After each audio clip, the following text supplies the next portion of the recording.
DeepSeek is getting banned, as President Trump found a way to crush Shein and Temu. And China is one step closer to nuclear fusion. Then more on this week's China News headlines. Welcome to China Uncensored. I'm Chris Chappell. This episode is sponsored by Surfshark. Whenever you go online, you really ought to be using a VPN like Surfshark to cover your tracks and protect your identity. I'll tell you more in just a bit. Oh, and remember to join Operation Honeypot by watching this episode to the end and leaving a like and honeypot comment below. DeepSeek is in deep doo-doo. The Chinese AI is getting banned around the world. It's no longer available in Italian app stores, and other EU countries are beginning to ask some tough questions about how DeepSeek uses European users' data. Other countries are banning it on government devices, like Australia, Taiwan, and yes, Taiwan is a country, as well as Texas. And yes, Texas is a country. US lawmakers are pushing to make the DeepSeek ban federal, which is probably a good idea since apparently Pentagon staff were using it for days before the higher-ups finally blocked it, which means China had access to their computers. The war with China is going great. But that's not all DeepSeek has to deal with. OpenAI is saying that DeepSeek may have inappropriately used its data. What? China engaging in intellectual theft? Next you're going to tell me Xi Jinping's pants are too high. Just right. Spokesperson with OpenAI told NBC News that unnamed Chinese companies are trying to play catch-up with American AI companies by engaging in distillation, where a large language model is trained using data generated by another one. The spokesperson said they weren't outright accusing DeepSeek of a security breach, but says that DeepSeek may have inappropriately distilled our models. The U.S. Postal Service temporarily suspended inbound packages from China and Hong Kong after President Trump announced 10% tariffs on Chinese exports to the U.S. Those are particularly damaging to Chinese e-commerce sites like Shein and Temu, who will no longer be getting government subsidies to ship cheaply to the U.S. Chinese e-commerce stocks plummeted after the announcement, but USPS has now backtracked and now will continue accepting shipments from Hong Kong and China. Shein and Temu are still screwed, however. U.S. Secretary of State Marco Rubio told Panama that it must reduce Chinese influence around the canal or face possible U.S. action. And the threat seems to have worked because the president of Panama quickly announced that his country won't be continuing its deal with China's Belt and Road Initiative. Though I'm not sure if it's because of convincing from Rubio or because they woke up and finally realized, oh God, why did we ever get involved in that scam? Rumor also has it that Panama is also considering canceling a port deal with a Hong Kong firm that already operates several ports adjacent to the Panama Canal. Rubio's visit was intended to bolster U.S. interests in the Panama Canal and combat Chinese influence, which has only expanded throughout Latin America after decades of U.S. neglect. That's a lot of Chinese ports, airports, and rails. It's nice to see the U.S. is no longer neglecting this area. I can't believe they've been sleeping on it for so long. Well, maybe I can believe them sleeping on it the last 4 years. And after the break, spies, spies, and more spies. Welcome back. The Philippines has busted a Chinese spy ring that was targeting U.S. and allied military infrastructure using LiDAR, which can potentially map, well, anything, including joint military bases.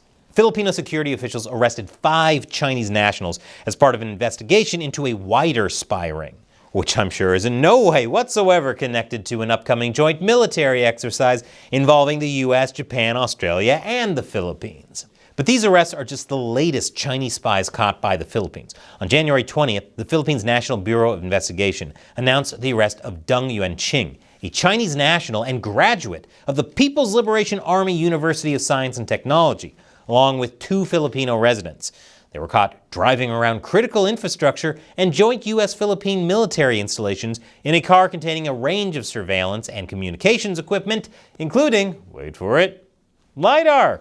It's not just the Philippines arresting Chinese spies, though. Now this is a trend I can get behind. How can we make it a TikTok challenge?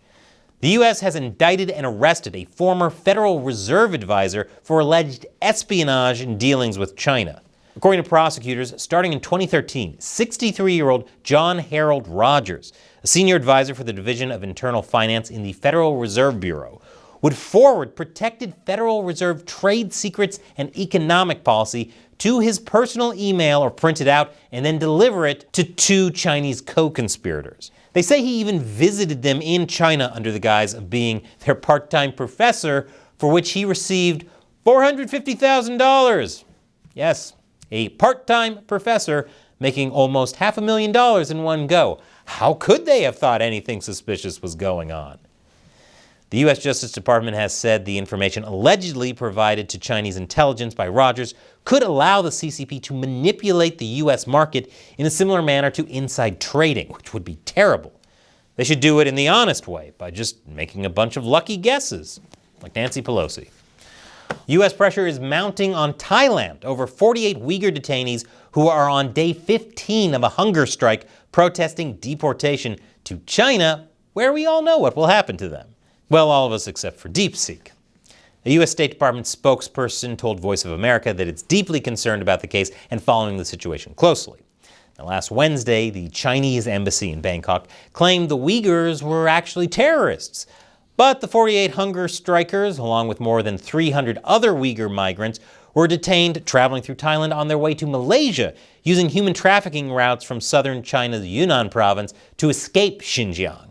Of the 300 others captured, some 109 were deported back to China in 2015, sparking international outrage. Their fate remains unknown even a decade later. The rest have been in Bangkok's immigration detention center since 2014. You know it's bad when they'd rather stay in a Thai prison than go back to China. Thailand and China are celebrating 50 years of ties this year, and Bangkok has grown closer to Beijing over the years for economic reasons. In fact, the Thai Prime Minister is currently on a 4-day trip to China to deepen ties.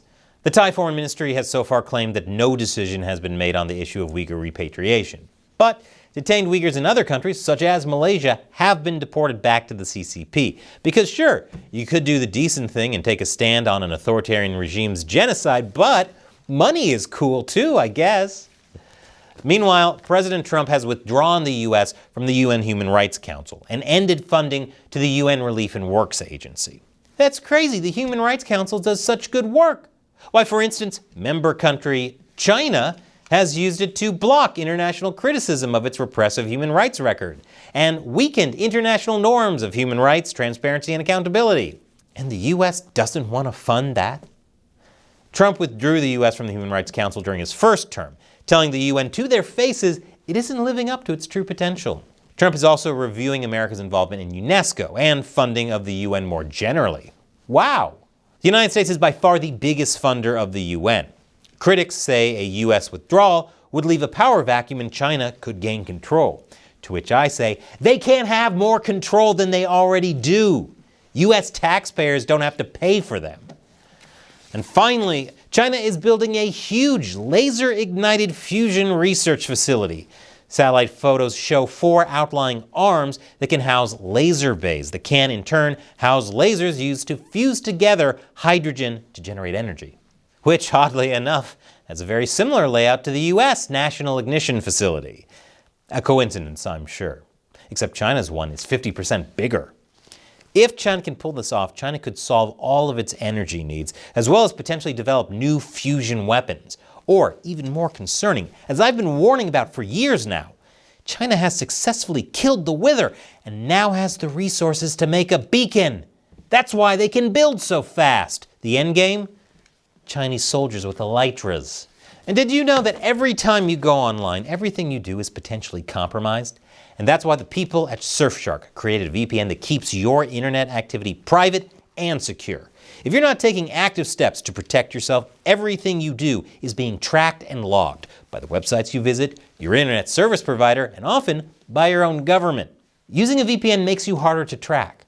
Surfshark has servers you can connect to in over 100 countries, more than any other VPN. That includes a server in the British Virgin Islands, where the law allows companies to not log user data. In fact, PC Mag rated Surfshark Editor's Choice for the best VPN for privacy and security. So check out Surfshark. With just one Surfshark account, you can connect as many devices as you want. It also comes with a 30-day money-back guarantee. So try out Surfshark risk-free. Go to surfshark.com/uncensored to get up to 4 months extra. That's surfshark.com/uncensored. Uncensored. The link is in the description below. And before you go, check out the latest episode of my new show, Deep Thoughts While Gaming, about the just-released Kingdom Come Deliverance 2. Once again, I'm Chris Chappell. See you next time.